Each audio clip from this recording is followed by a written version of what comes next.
Watch for free.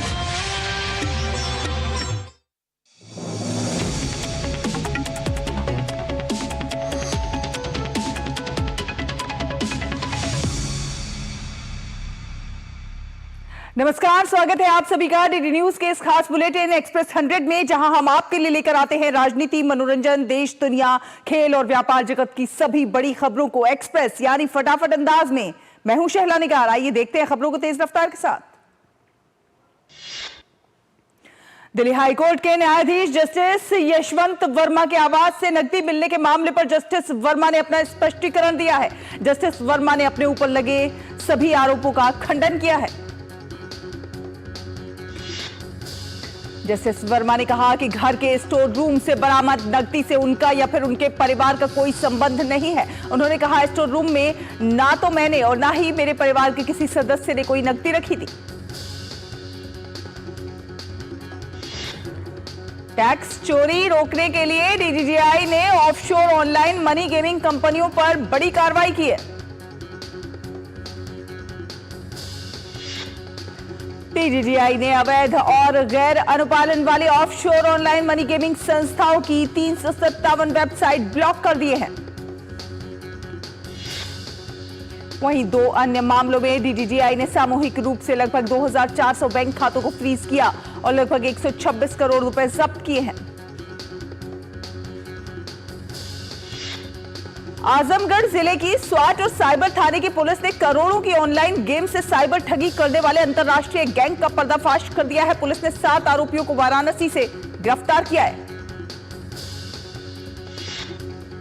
Police की माने तो इन शातिरों ने 208 खातों से ऑनलाइन गेम के जरिए करीब 95 करोड़ रुपए ठगे हैं। अभी पुलिस ने 1 करोड़ रुपए फ्रीज करा दिए। इसके अलावा इनके कब्जे से 15 लाख का सामान बरामद किया गया है। वित्त मंत्री निर्मला सीतारमण ने चेन्नई में चेन्नई सिटीजन फोरम को संबोधित करते हुए कहा कि 112 आकांक्षी जिलों को विकसित करने के लिए प्राथमिकता दी जा रही है। वित्त मंत्री ने कहा कि प्रधानमंत्री नरेंद्र मोदी की इच्छा है कि 109 पिछड़े जिलों में कृषि उत्पादन बढ़ाया जाना चाहिए। केंद्रीय मंत्री हरदीप सिंह पुरी ने तीसरी सोनभद्र पीएसपीबी तीरंदाजी प्रतियोगिता का उद्घाटन किया। ये आयोजन 22 मार्च 2025 को उत्तर प्रदेश के सोनभद्र में हुआ। केंद्रीय मंत्री ने आश्वासन दिया कि नेशनल लेवल पर अच्छा प्रदर्शन करने वाले 20 खिलाड़ियों, जिनमें से 10 महिला और 10 पुरुष को आर्चरी किट प्रदान की जाएंगे, जिसकी लागत लगभग 70 लाख तक की होगी। बेंगलुरु में राष्ट्रीय स्वयंसेवक संघ आरएसएस की 3 दिवसीय अखिल भारतीय प्रतिनिधि सभा बैठक 2025 का आज अंतिम दिन। इस वार्षिक बैठक के दौरान बांग्लादेश में हिंदुओं पर हो रहे अत्याचार को लेकर संघ की अखिल भारतीय प्रतिनिधि सभा ने बांग्लादेश के हिंदू समाज के साथ एकजुटता से खड़े होने का प्रस्ताव पारित किया और उनकी सुरक्षा की मांग की। अगरतला रेलवे स्टेशन पर अधिकारियों ने नियमित जांच के दौरान देवघर एक्सप्रेस से 75.5 किलोग्राम सूखी गांजा बरामद की है और जब्त की है, जिसका अनुमानित बाजार मूल्य लगभग 15.10 लाख रुपए है।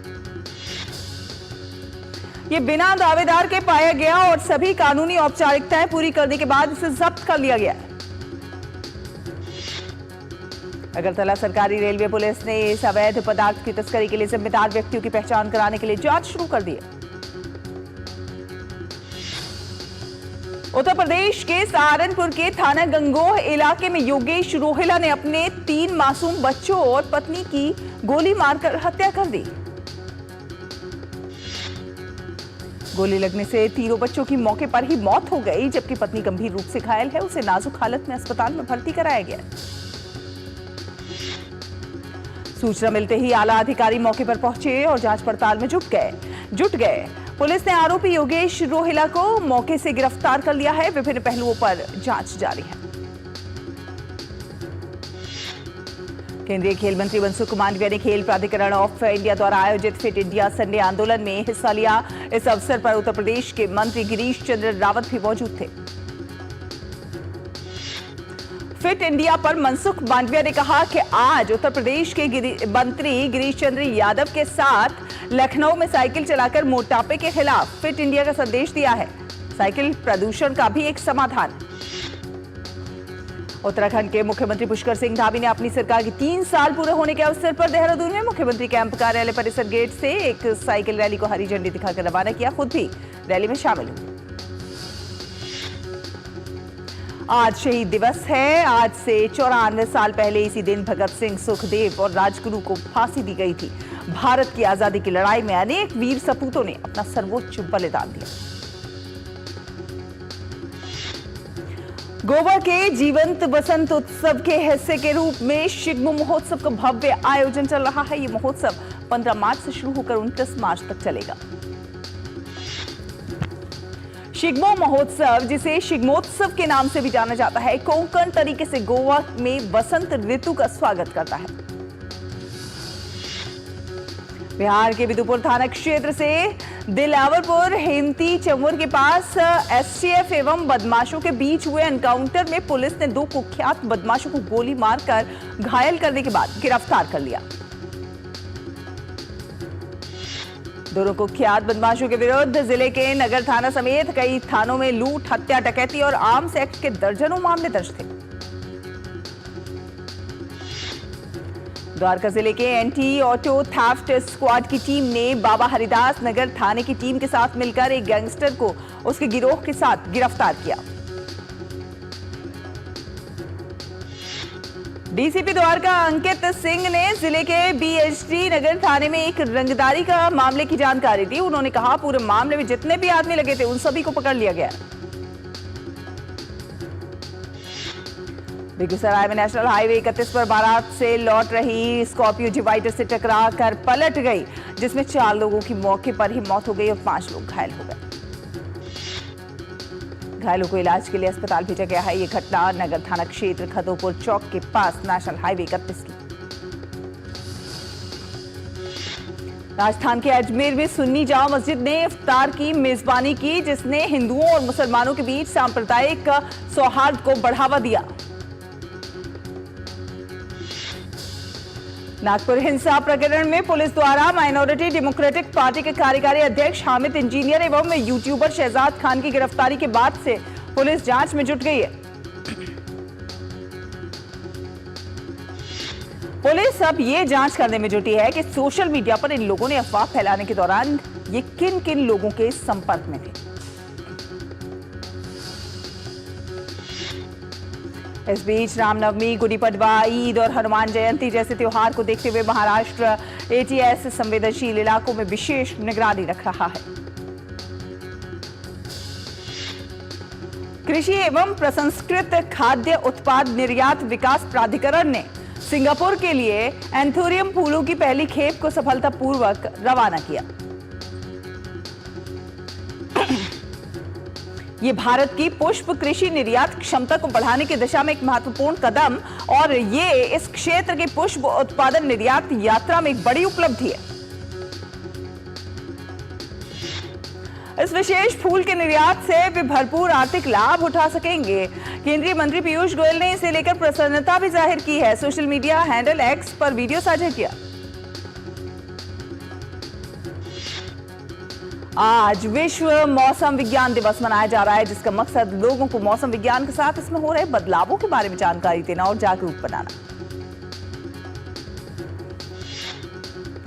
इस साल मौसम विज्ञान दिवस की थीम है closing the early warning gap together. इसका मुख्य उद्देश्य जलवायु खतरों को देखते हुए वैश्विक चेतावनी प्रणाली को और ज्यादा मजबूत बनाना। डॉक्टर राम मनोहर लोहिया का जीवन आज भी लोगों के लिए आदर्श है। आज 23 मार्च को डॉक्टर राम मनोहर लोहिया का जन्म दिवस है। डॉक्टर राम मनोहर लोहिया प्रखर समाजवादी विचारक, मौलिक चिंतक, राजनीतिज्ञ और स्वतंत्रता सेनानी थे। सरकार की फिट इंडिया मुहिम को आगे बढ़ाते हुए आज डीडी न्यूज दिल्ली ने वॉकाथॉन का आयोजन किया। वॉकाथॉन को प्रसार भारती के CEO Navneet Sehgal, DD news की महानिदेशक प्रिया कुमार और एडीजी पंकज कुमार पांडे ने संयुक्त रूप से हरी झंडी दिखाकर रवाना किया। भारत ने बीते एक दशक में अपनी अर्थव्यवस्था को दोगुना कर दुनिया को चौंकाया। आईएमएफ आंकड़ों के अनुसार भारत की जीडीपी 2015 में 2.1 ट्रिलियन थी, जो 2025 तक बढ़कर 4.3 ट्रिलियन डॉलर हो गई।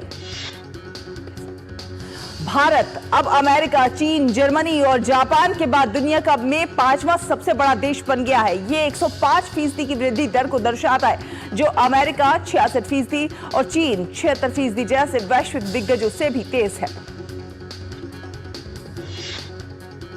केंद्रीय उद्योग मंत्री पीयूष गोयल ने अहमदाबाद में वेजलपुर स्टार्टअप फेस्टिवल के दूसरे संस्करण को संबोधित किया। कार्यक्रम में 1000 से अधिक स्टार्टअप्स ने भाग लिया।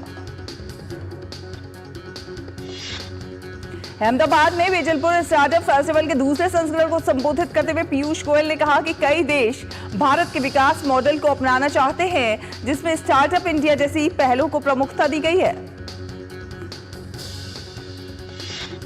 पीयूष गोयल ने देश में स्टार्टअप को समर्थन देने के लिए मोदी सरकार द्वारा की गई पहलों जैसे कि फंड ऑफ फंड्स पर प्रकाश डाला। साथ साथ निवेशकों और सलाहकारों से देश में स्टार्टअप इकोसिस्टम को मजबूत करने के लिए स्टार्टअप में निवेश करने का भी आग्रह किया। रुकेंगे एक छोटे से ब्रेक के लिए। ब्रेक के उस पार फटाफट अंदाज में खबरों का ये सफर अभी जारी रहेगा। आप देखते रहिए डीडी न्यूज।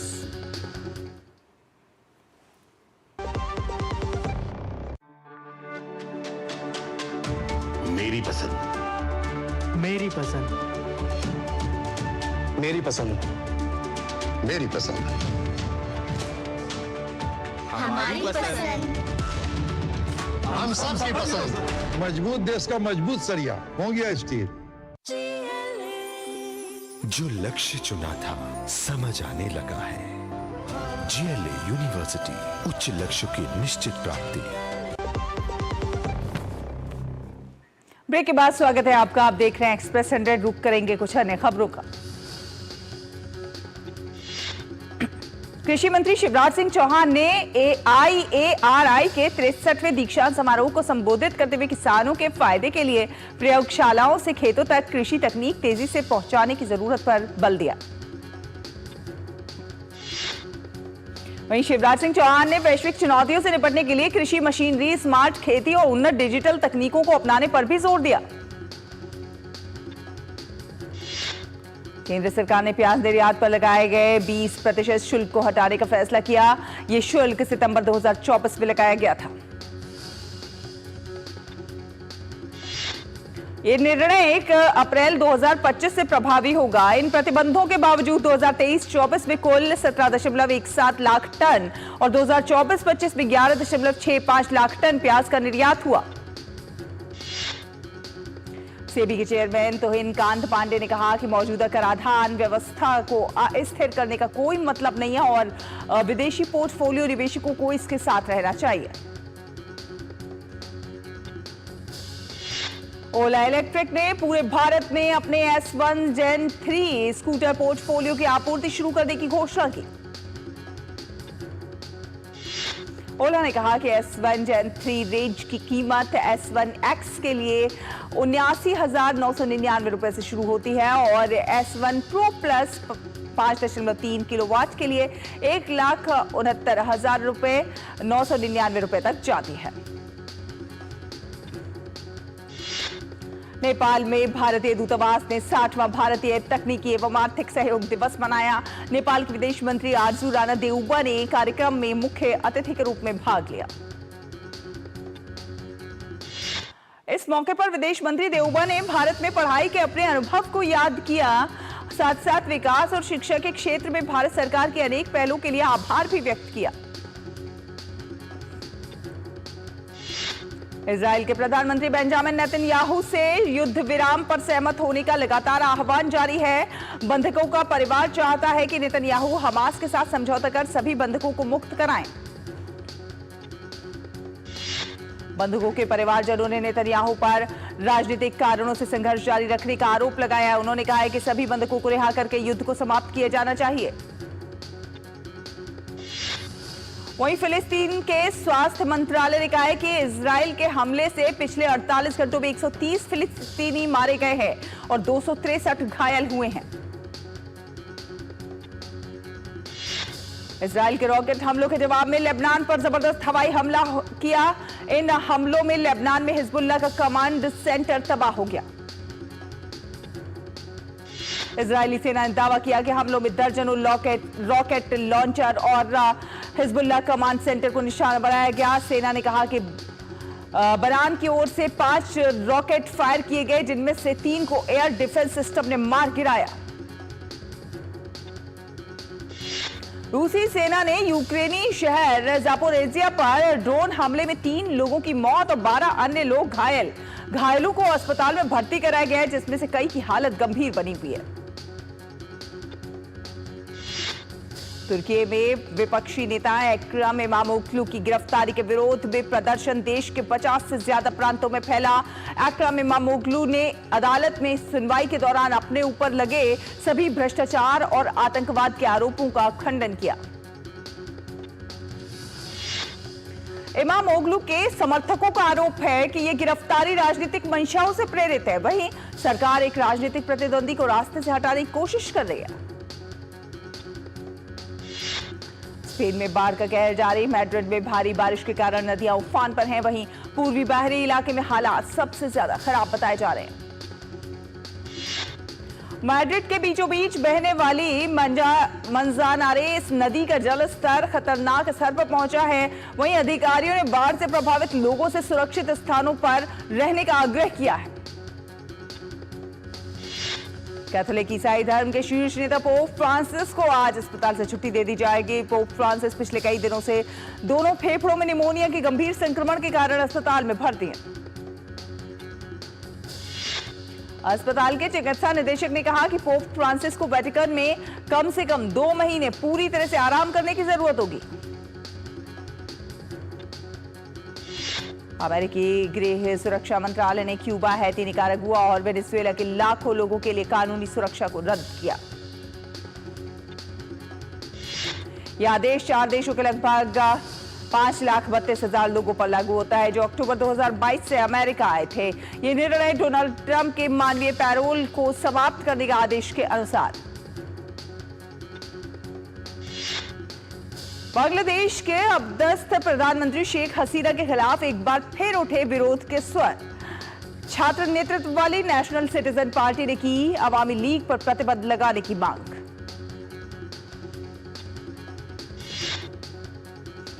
एनसीपी ने दावा किया कि पार्टी ने बांग्लादेश में फासीवाद की स्थापना की है। वहीं एनसीपी के सदस्य सचिव ने कहा कि हजारों लोगों ने जान और खून की कीमत पर अवामी लीग को हराया है।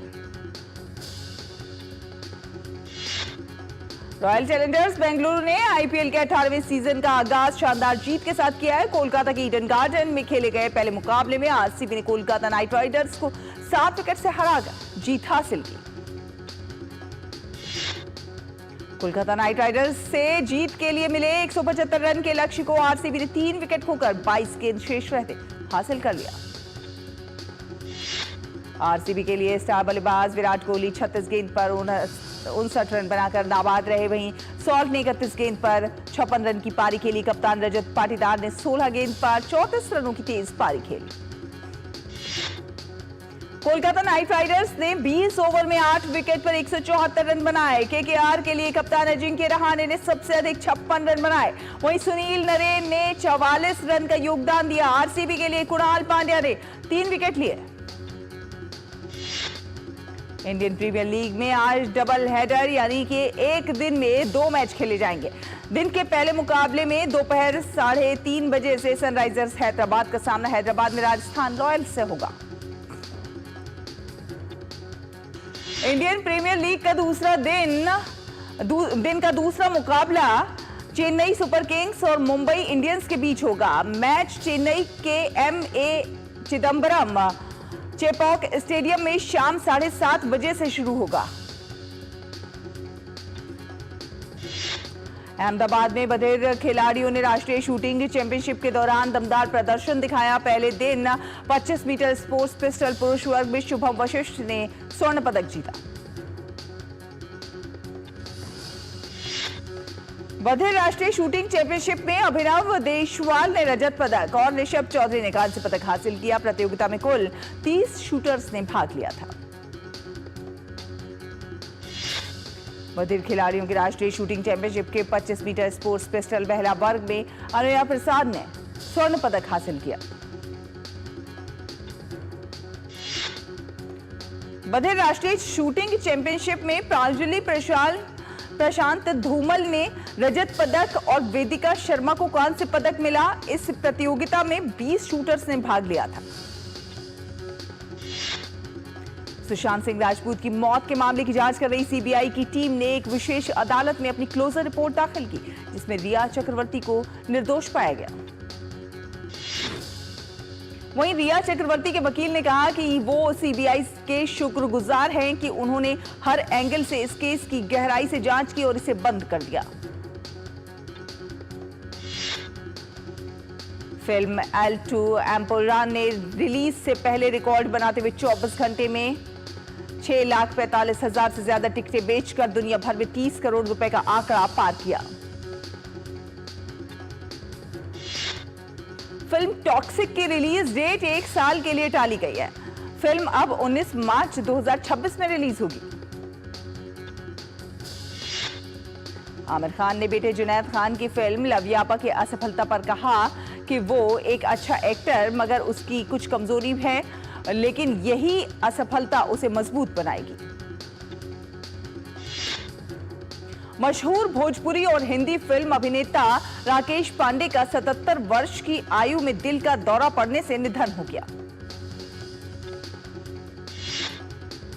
वरुण धवन और पूजा हेगड़े ने अपनी आने वाली फिल्म है जवानी तो इश्क होना है की शूटिंग का ऋषिकेश शेड्यूल किया शुरू।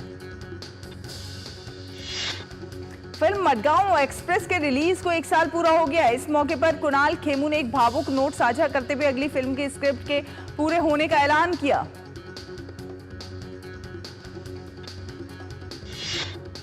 सनी देओल की फिल्म जाट निर्माताओं ने टाली फिल्म के ट्रेलर की रिलीज डेट, जल्द होगी नई तारीख की घोषणा।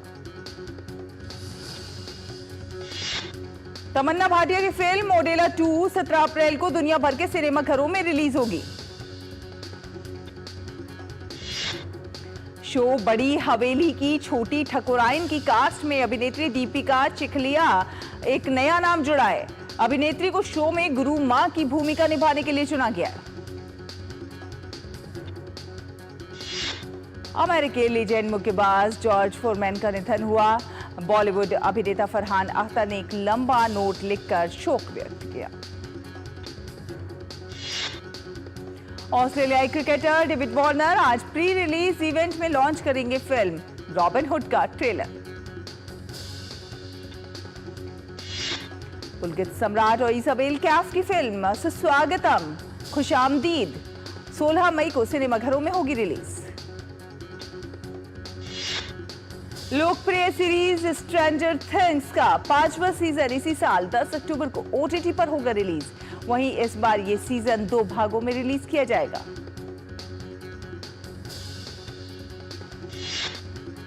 इसी के साथ एक्सप्रेस न्यूज में फिलहाल इतना ही। डीडी न्यूज पर खबरों का सफर लगातार जारी है। आप देखते रहिए डीडी न्यूज। नमस्कार।